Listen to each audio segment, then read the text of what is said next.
Here's the tank question. Salt water pours into a full 20-liter tank at a rate of 2 liters per minute. The inflow concentration is 6 grams per liter. So 2 liters per minute, 6 grams per liter, we know that there's, 2 liters per minute, 3 grams per liter, we know that there's the 6 grams per minute are coming in. We multiply the flow rate times the concentration. Okay.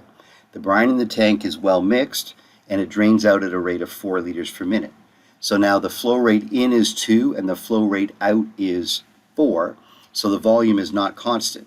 In fact, the volume is equal to 20, starts at 20, minus 2t, because every minute the volume of the tank drops by 2 liters. You got 2 liters per minute flowing in and 4 liters per minute flowing out. So there's 2 liters per minute flowing out more than it's flowing in.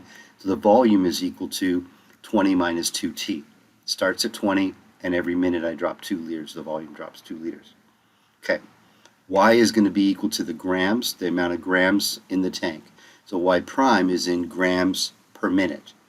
We already figured out the in grams per minute by multiplying the 2 liters per minute times the 3 grams per liter and watching the liters cancel out, so I get grams per minute. Then the out is going to be, again, multiplying a concentration times the flow rate, grams per liter. There's y grams in the tank divided by 20 minus 2 liters, so grams per liter times this 4, that's the out, liters per minute. So now I've got in minus out, and this is in grams per minute, and this is in grams per minute. There's my differential equation. It's a linear first order differential equation, so I'm gonna write it in the y prime plus py equals q. I'm going to bring this piece over to the other side. As I do so, I'm going to factor a 2 out of the bottom and cancel it with that 4 on the top, so that it's a 2. Now it's y prime plus py equals q.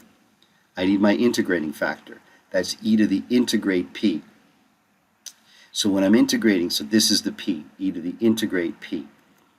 When I'm integrating 2 over 10 minus t, that's minus 2 ln 10 minus t.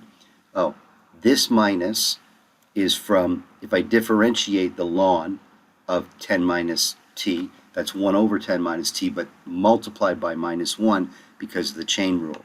So this minus is there to cancel the minus 1 that comes out from the chain rule. Now I'm going to take this minus 2 and bring it inside as an exponent, so I have e to the ln something, and that's just that something. So there's my integrating factor. That's what I multiply all 3 sides of the differential equation through. So now I'm going to integrate both sides. The left-hand side always integrates to be y times the integrating factor. The right-hand side, well, we got to integrate the right-hand side. So I'm going to write it as to the minus 2, just so I could see it a little bit better. And that's going to be an add 1 to the exponent, so minus 2 plus 1 becomes a minus 1.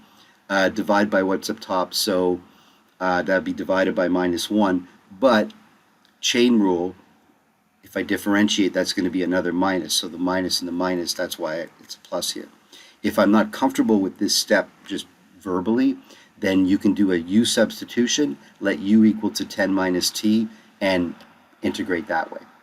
And I tacked on a plus c. So here's the solution to my differential equation. The next step here, I've just multiplied both sides by the bracket squared just to make it look a little bit better. Get the explicit solution. Now I need to find what the c is, the constant. In the question it says initially contained 260 grams.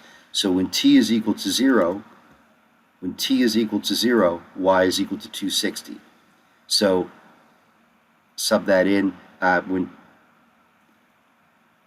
going to be 60, 10 squared 100, so c is equal to 2. So here's my differential equation solution with the proper c. c is equal to 2. Now the question, how many grams of salt are in the tank at 8 minutes?